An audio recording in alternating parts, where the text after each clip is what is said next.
If you're applying to law school this cycle and your GPA is under a 3.8, you need to understand a major shift that just happened, because if you don't, you could end up wasting months of your life and potentially thousands of dollars in application fees. The new ABA 509 reports just came out, and here's the big news. Over 60% of law schools, that's 122 schools, just raised their LSAT medians.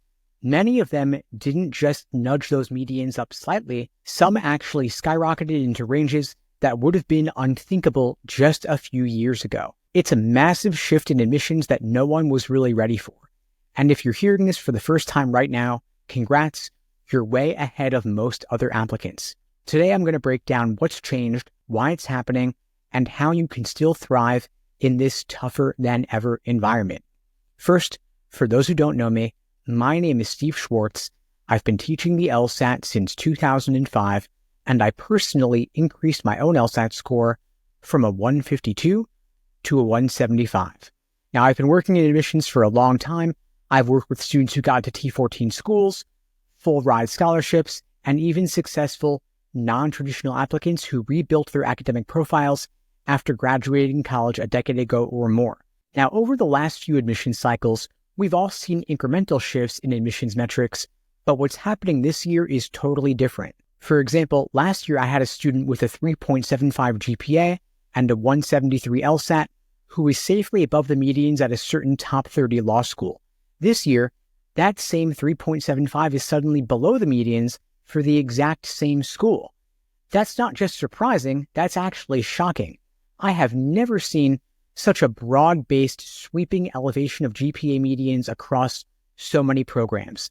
It's actually forced me to rethink the advice I give and the strategies that I recommend. But the good news is that once you understand this trend, you can adapt your approach and come out ahead of those who ignore the data. Now, every year, law schools publish ABA 509 reports that reveal their class profiles. Those are the medians for LSAT and GPA, among other metrics. And this year, the story they tell is crystal clear. GPA medians are on the rise at the majority of law schools, a breakdown we've never seen quite before. As I mentioned, 122 law schools reported GPA median increases, and 10 of those boosted their medians by 0.1 or more. One of the most surprising examples is the University of Hawaii, which saw a staggering 0.22 increase. In practice, that could mean going from something like a 3.7 median to a 3.92, which is almost unimaginable in a single admissions cycle year to year.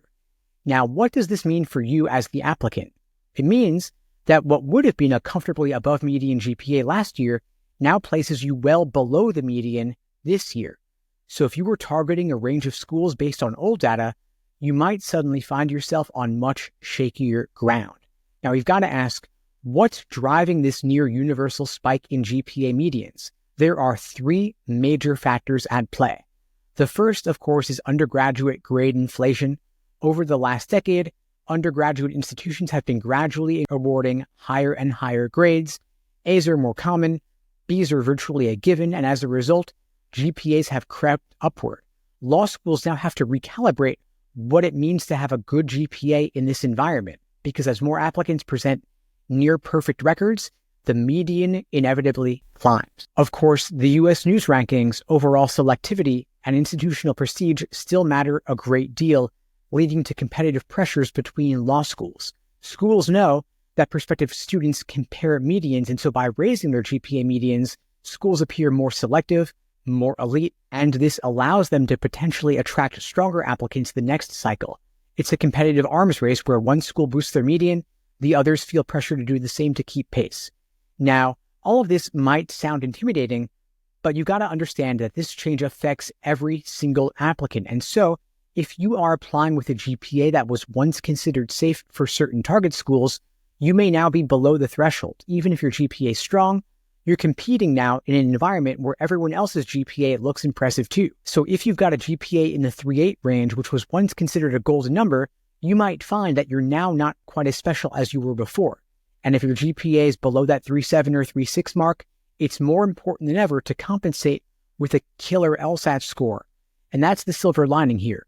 Even though GPA medians climbed up dramatically, LSAT medians mostly stayed flat or saw only minor changes. The LSAT is still a critical metric and the most important factor in admissions because no matter how inflated GPAs become, the LSAT is standardized and consistent across all applicants, no matter their major, no matter their undergrad institution. And so the strong LSAT score can punch through the noise of the inflated GPAs. Schools do still rely on the LSAT to measure your readiness for law school and your likelihood to pass the bar. And so if you've got a below median GPA, you can still win by knocking that LSAT score out of the park. I've seen students with GPAs that fell short of the medians still secure top admissions and scholarships by getting their LSAT scores into the top quartile for that school. That means above the 75th percentile. And so your LSAT can turn what seems like a disadvantage into a secret weapon if you invest the time and effort to improve it. And if you'd like my help getting the highest possible LSAT, ideally 170 plus, to get you into that top quartile to reach the 75th percentile, my team and I would be glad to help you out. At LSAT Unplugged, we offer live online classes via Zoom, on-demand video courses, small group coaching, and one-on-one coaching. You can check out the links below to find out more and to book a call with me and my team. We'd be glad to help you out. Now, if you're wondering, what do you do now? First, calculate a new target LSAT score. If you were aiming for 165 before, now you want to aim for at least a 168, if not a 170, because even just a few more points can make a tremendous difference, especially if your GPA is below on the new medians. Double down on your LSAT prep. This is not the year to just wing the LSAT. You're going to want to have a structured study plan laying out exactly what to do every single day. And that's exactly what we help our students do. We create for you a personalized day-by-day study plan mapping out every single day from now through your test date. If you'd like my help preparing for the LSAT, again, you can check out the links below to book a call with me and my team. We'd be glad to help you out. Now, don't be discouraged by these new GPA medians because this is happening to everyone. You're not alone. And if you feel blindsided, think about everyone out there who hasn't even heard about the latest data yet. Because you're aware of these changes now, you've got a huge advantage and you can adjust your application plans accordingly. You can retake the LSAT. You can take this as fuel to put in more effort into your LSAT prep and get the strongest numbers possible. Again, check out the links below to book a call with me and my team. We'd be glad to help you out. And in the meantime, I'll wish you all the best and take care.